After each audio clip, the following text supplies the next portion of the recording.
हमारे चैनल के माध्यम से पेंशनर और फैमिली पेंशनर्स के लाखों रुपए बचे और ये संभव हुआ है तब जब ये पेंशनर और फैमिली पेंशनर्स को सही सही जानकारी थी केंद्र सरकार के द्वारा समय समय पर जारी एडवाइजरी। आज के इस वीडियो में विस्तार से इसके बारे में बात करेंगे। साथ ही में डिसेबिलिटी से जुड़ा हुआ एक ऐसा रूल जिसके बारे में जानना हमारे सर्विस पेंशनर्स भाइयों को बहुत जरूरी हो जाता है और हमेशा की तरह कुछ कमेंट्स जिनके माध्यम से पेंशनर और फैमिली पेंशनर्स ने अपनी पेंशन संबंधी समस्याओं को हमारे सामने रखा। यानी इन्हीं कुछ जानकारियों के साथ मैं रीना सुधार स्वागत करती हूँ आपका मेरे इस चैनल में। हमेशा की तरह वीडियो में आगे बढ़ने से पहले आप सभी से निवेदन है कि वीडियो में अंत तक बने रहिएगा। मेरे चैनल के द्वारा दी गई जानकारी अगर आप सभी लोगों के लिए यूजफुल रह रही है तो लाइक और शेयर कर दीजिएगा और चैनल से जुड़ने के लिए अगर अभी तक चैनल को सब्सक्राइब नहीं किया है तो सब्सक्राइब कर दीजिएगा। बेल आइकन को प्रेस करके नोटिफिकेशन ऑन रखिएगा ताकि हर एक वीडियो की नोटिफिकेशन, हर एक वीडियो की जानकारी सही समय रहते आप सब लोगों तक पहुंच सके। तो चलिए इसी के साथ आज की इस वीडियो की शुरुआत करते हैं। जैसे कि आज की इस वीडियो की शुरुआत में मैंने कहा था कि देखिए हमारे चैनल के माध्यम से पेंशनर और फैमिली पेंशनर्स के जो है लाखों रुपए बचे। सबसे ज्यादा हमने अपने वीडियो के माध्यम से बात की है एमएससीपी के बारे में, सही बेसिक के बारे में, महंगाई भत्तों के बारे में, ओआरओपी के एरियर के बारे में या पुराने से पुराने एरियर के बारे में। सबसे ज्यादा हमने काम किया है उन फैमिली पेंशनर्स के लिए जिनको इनहेंस रेट के बदले ऑर्डिनरी रेट से पेंशन चालू करा दी। कई बार ये देखा गया होगा, आपने हमारे वीडियो के माध्यम से ये सुना भी होगा कि देखिए कोई ऐसी फैमिली पेंशनर्स है जिनके लाखों रुपए उनको पता भी नहीं था कि केंद्र सरकार के पास जमा है और उसको लेकर ये भी नहीं पता था कि कैसे कार्रवाई करें। ऐसे बहुत सारे मामले जो है हमने इस चैनल के माध्यम से सॉल्व किए हैं और जैसे मैं पहले भी इस चीज को दोहरा चुकी हूँ कि मेरा सौभाग्य है कि मुझे इस चैनल के माध्यम से हमारे सर्विस पेंशनर और फैमिली पेंशनर्स की पेंशन संबंधी समस्याओं को दूर करने का। तो ऐसे ही देखिए आज के इस वीडियो में इससे जुड़ी हुई मैं जानकारी शेयर कर रही हूँ कि देखिए फैमिली पेंशनर और सर्विस पेंशनर्स के यहाँ जो मैं लिख रही हूँ कि लाखों रुपए बचे, अब ये कैसे बचे। देखिए अभी जो मैंने ये अपनी स्पीच दी या जो मैंने कहा एमएससीपी वगैरह के बारे में, वहां में रिकवरी कहना भूल गई।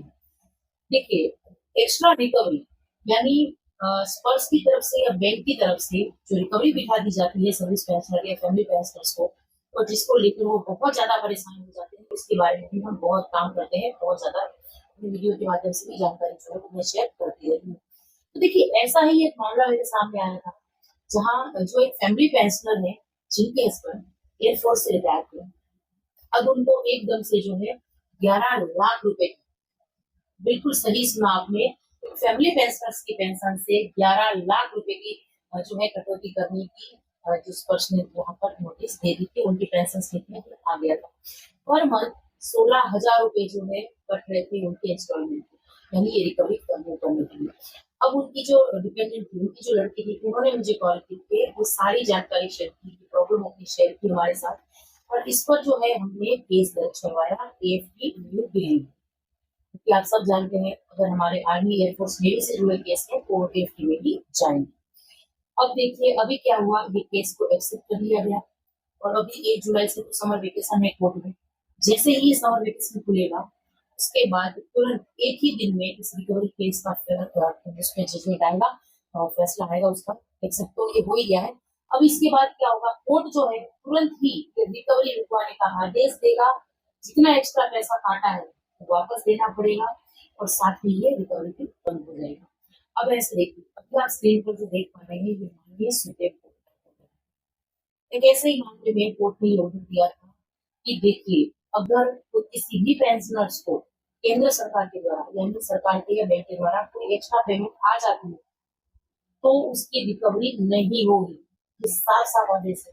अब ये जो आदेश है 2025 का, ये उन लाखों पेंशनर और फैमिली पेंशनर्स के लिए एक आशीर्वाद ही मैं कहूंगी जो इस तरीके की परेशानी से जूझ रहे हैं।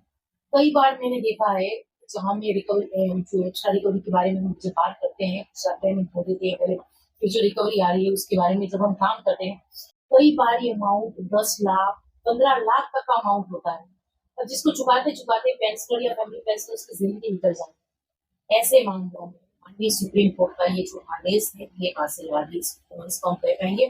देखिए, कोई भी पेंशनर या फैमिली पेंशनर्स को ऐसी परेशानी है, ये ऑडिट चाहिए तो आप मुझे व्हाट्सएप पर मैसेज करिए या मुझे कॉल भी कर सकते हैं। लेकिन अब ये कंफर्म है कि रिकवरी के नाम पर किसी भी सर्विस पेंशनर या फैमिली पेंशनर्स को परेशान नहीं होना पड़ेगा। चलिए, इसी के साथ वीडियो में आगे बढ़ते हुए हम बात करते हैं डिसेबिलिटी रूल्स की। एक ऐसा रूल्स जिसके बारे में जानना हमारे सभी सर्विस पेंशनर्स को बहुत जरूरी हो जाता है। देखिए, सर्विस में रहते हुए आपको कोई किसी तरीके की डिसेबिलिटी नहीं है।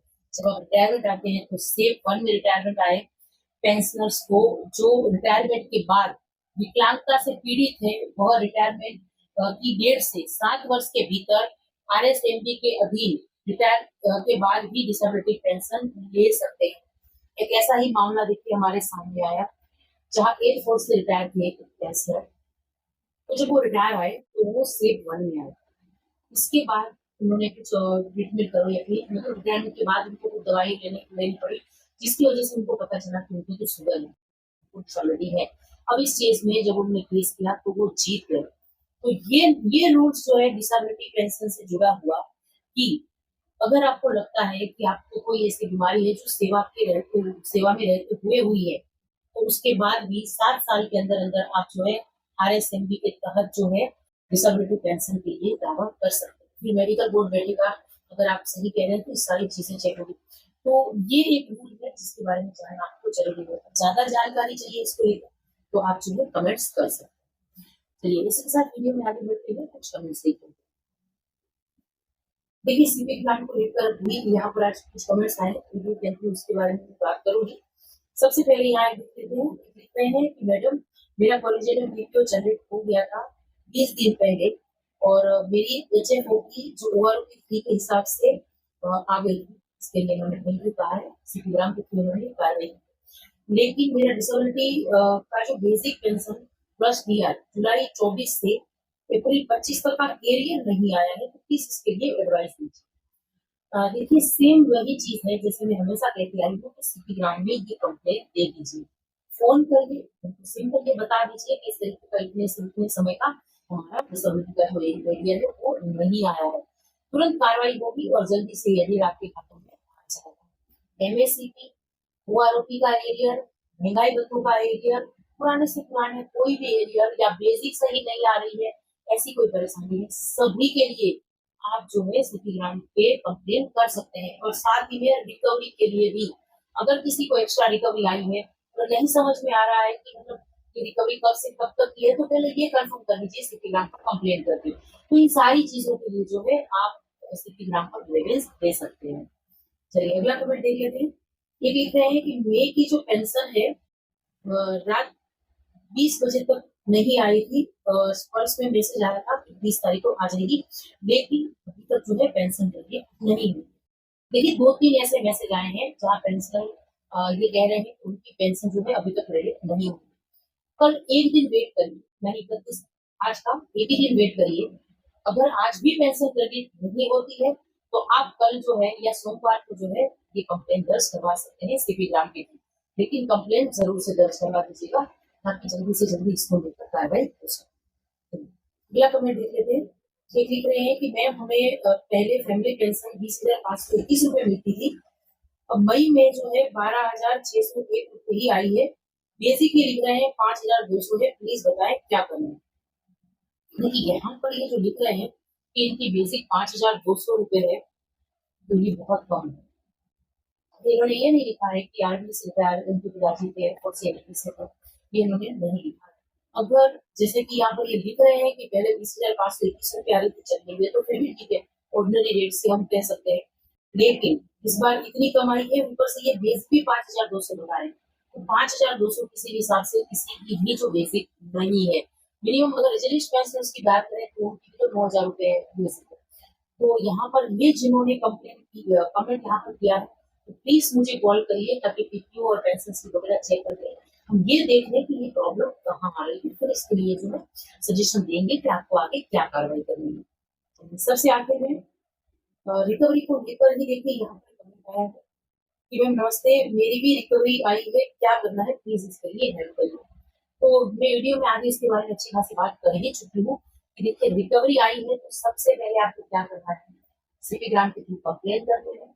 सिंपल स्पर्श से हमें ये पूछना है कि भाई आपने ये जो रिकवरी दिखाई है वो कब से कब तक की है, कब आपने हमें एक्स्ट्रा पैसा दे दिया है, इसके बारे में हमें जानकारी दीजिए। तो पूरा डिटेल आपके साथ शेयर जरूर से करेंगे। 3-4 फैमिली पेंशनर में ये ऐसे लेटर हैं, मैं कोशिश करूंगी 1-2 दिन बाद के वीडियो में ये शेयर करने की, जो सीपी ग्राम की वजह से हुए हैं। अब इसके बाद क्या होगा, देखिए कई बार क्या होता है स्पर्श की गलती होती है, वो गलत रिकवरी होती है। तो ऐसे मामलों में सीपी ग्राम के थ्रू जो है अगर आप कंप्लेन करेंगे तो एक रिकवरी बंद हो जाएगी। अगर फिर भी कुछ एक मामलों में अगर लाखों रुपए की रिकवरी है तो फिर उसके लिए आपको कोर्ट केस भी करना पड़ेगा। इससे आपको जाती है। तो ये भी कुछ जानकारी थी जिसको लेकर आज के इस वीडियो में आई थी। जानकारी आप सब लोगों को केस रिलेटेड कमेंट्स के माध्यम से जरूर से शेयर करिएगा। इसी के साथ आज के इस वीडियो से विदा लेती हूँ।